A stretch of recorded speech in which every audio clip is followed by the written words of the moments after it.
Louvado seja Deus por sua bondade, por sua graça e por suas misericórdias que se renovam a cada manhã.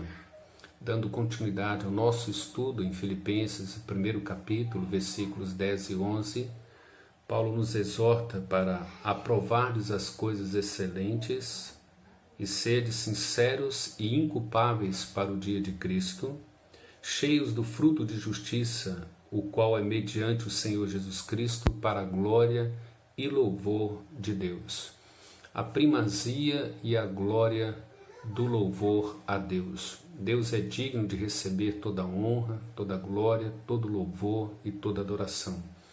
Esta é uma verdade que nós estamos conscientes dela, mas na verdade, na prática, nós não temos demonstrado com muito apreço, com muita primazia, com muita dedicação. De uma forma generalizada, alguns não dão primazia, não buscam um profundo conhecimento, entendimento dessa primazia da glória e do louvor a Deus, de tributar a Ele glórias e louvor, não meramente por lábios, mas nas nossas ações, nas nossas atitudes, no nosso comportamento, no nosso relacionamento, seja ele um relacionamento familiar com os nossos pais, filhos, irmãos, assim também como o relacionamento dentro da própria igreja. O versículo 10, Paulo desafia que nós tenhamos que dar essa primazia, porque ele se refere a esse dia de Cristo Jesus, quando Cristo retornará e finalmente julgará e recompensará cada um de nós pelas boas obras praticadas. Observem que boas obras não são para a nossa salvação, para a nossa vida eterna, mas são recompensas daqueles que foram salvos e que agora estabeleceram uma primazia de honrar a Deus, de glorificar a Deus e de louvar a Deus por essas obras, por esses frutos de justiça praticado por nós e dando assim um bom testemunho da pessoa de Cristo. Nós temos esse grande desafio para a nossa família, de avaliar cada uma de nossas ações, os nossos relacionamentos, o respeito mútuo, a cumplicidade entre nós, o comprometimento com uma ética cristã, com uma conduta cristã, sabendo que nós haveremos de nos encontrar com Cristo nesse grande dia de Cristo. Paulo, escrevendo 2 Coríntios 5,10, ele diz assim: pois todos nós devemos comparecer perante o tribunal de Cristo, para que cada um receba o que lhe é devido pelas coisas feitas enquanto no corpo, sejam elas boas, sejam elas más. E nós, cristãos, receberemos recompensas por cada uma daquelas coisas ou das obras ou fruto de justiça que praticarmos em vida, e o ímpio receberá a recompensa, o juízo final, a condenação final, a sentença final por cada má obra praticada. João também, escrevendo o capítulo 15, versículo de número 8, diz assim: é para a glória de meu Pai que vocês deem muitos frutos, mostrando ser os meus discípulos. Assim como ele nos escolheu, João 15,16, dizendo que nos escolheu e nos designou para que nós fôssemos e dessemos frutos para a glória e para o louvor dele. E ele diz: é para a glória de meu Pai que vocês devem dar muitos frutos. Quando nós exercitamos frutos de justiça, quando nós praticamos as boas obras para as quais fomos criados, Deus é reconhecido em nós. A graça de Deus é percebida em nós, a santidade de Deus é vista em nós, em cada uma de nossas ações, em cada um de nossos pensamentos, atitudes, os nossos relacionamentos como família, como pai, como filhos, como cônjuge e assim também como liderança de igreja, como membro de igreja. Nós devemos fazer todas as coisas visando, buscando a primazia da glória e do louvor do nosso Deus. Mateus capítulo 5, versículo 16, ele diz assim: que a vossa luz brilhe diante dos homens, para que eles vejam as vossas boas obras e assim glorifiquem a Deus, o vosso Pai.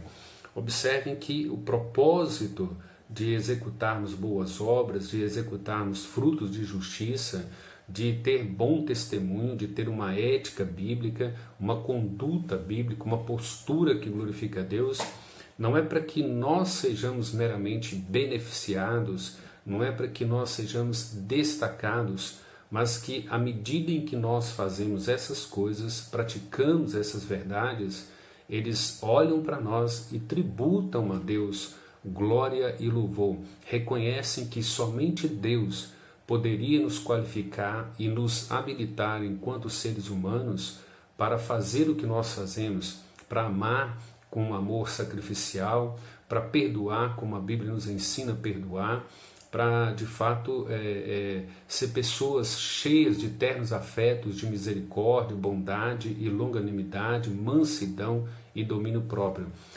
Essas verdades só são possíveis, só se tornam realidades quando Deus está em nós e quando Deus está operando em nós. Por isso o mundo percebe, quando eles veem isso em nós, eles tributam a Deus toda a honra, toda a glória, toda a gratidão.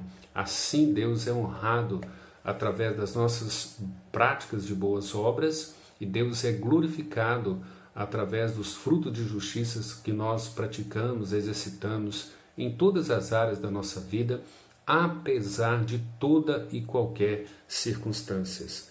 As pessoas glorificaram a Deus por causa das nossas orações, o padrão de oração que nós temos não é uma oração egocêntrica, não é uma oração em busca de prosperidade, não é uma oração em busca de libertação das dores, das dificuldades, das lutas, mas são orações que preocupam com a aplicação do Evangelho, com o crescimento em santidade, com a unidade do corpo, com a propagação do Evangelho para a libertação de vidas do pecado, a forma como nós nos tornamos conselheiros bíblicos, nós advertimos, nós exortamos, nós ensinamos, nós educamos as pessoas com base nos princípios da Escritura.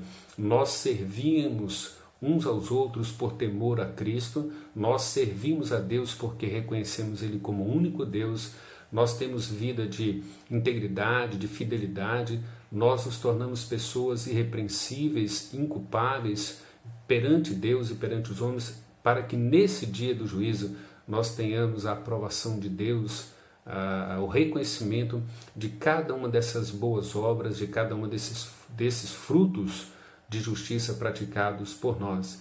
E assim Deus será honrado, Deus será glorificado pelas nossas ações, pelas nossas condutas, pelos nossos princípios.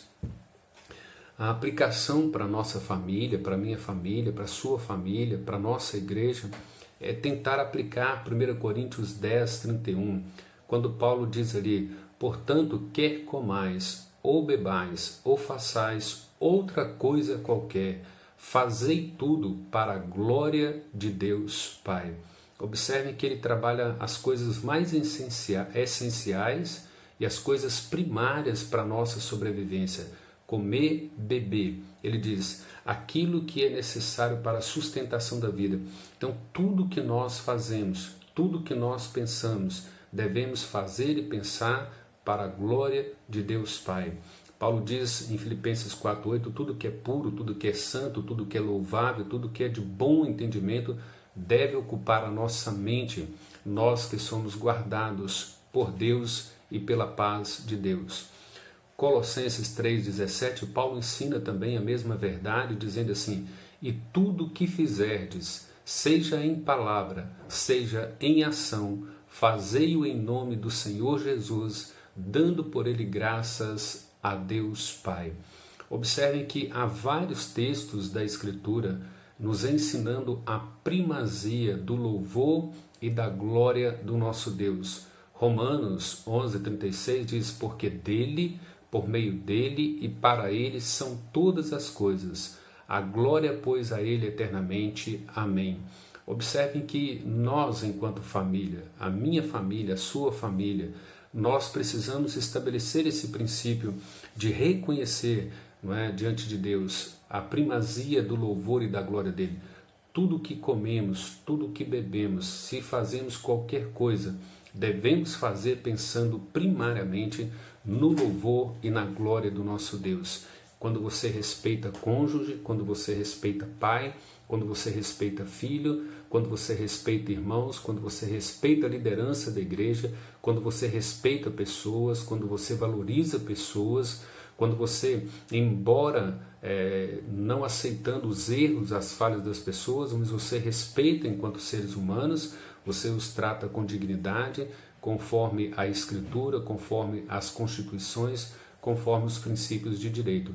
Tudo isso demonstrará que nós estamos amadurecendo como família, nós estamos amadurecendo como cristãos, nós estamos amadurecendo como igreja, e o mundo perceberá a nossa maturidade, perceberá o nosso comprometimento com a primazia da glória de Deus, com a primazia do louvor ao nosso Deus.